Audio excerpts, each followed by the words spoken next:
మనకి రీసెంట్గా రాహుల్ గాంధీ గారు ఓట్ చోరీ అనే విషయాన్ని బాగా పైకి లేపుతా ఉన్నారు కదా. అయితే మరి దీని గురించే రీసెంట్గా జగన్మోహన్ రెడ్డి గారు కూడా మాట్లాడారు. అయితే ఇక్కడ జగన్మోహన్ రెడ్డి గారు అంటుంది ఏంటంటే, రాహుల్ గాంధీ గారు మిగతా అన్ని స్టేట్లలో ఓట్ చోరీ జరిగిందని చెప్పేసి మాట్లాడుతూ ఉన్నారు, కానీ ఏపీలో ఓట్ చోరీ జరిగిందని చెప్పేసి దీని గురించి మాట్లాడరు ఎందుకు?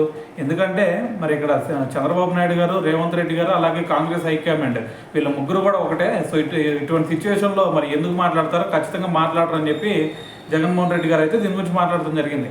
అయితే దాంతోపాటు ఇంకో విషయం ఏంటంటే, మరి AP Indian National Congress incharge అయిన మరి మనకి మాణిక్యం ఠాకూర్ గారు, సో ఆయన కూడా ఎట్టి పరిస్థితుల్లో దీని గురించి మాట్లాడరు, ఎందుకంటే వాళ్ళ ముగ్గురు కూడా ఒకటే అని చెప్పేసి జగన్మోహన్ రెడ్డి గారు అంటే, సో దానికి కౌంటర్గా ఇప్పుడు మాణిక్యం ఠాకూర్ గారు అయితే ఒక వీడియో రిలీజ్ చేయడం జరిగింది. అయితే ఆయన ఏమంటున్నారంటే, దాంట్లో ఇప్పుడు మీరు ఏదో ఓట్ చోరీ జరిగింది మిగతా అన్ని స్టేట్లలో రాహుల్ గాంధీ గారు మాట్లాడుతున్నారు, ఓన్లీ ఏపీలో మాట్లాడట్లేదు అంటున్నారు కదా. ఒకసారి మీరు ఒక విషయం అర్థం చేసుకోండి.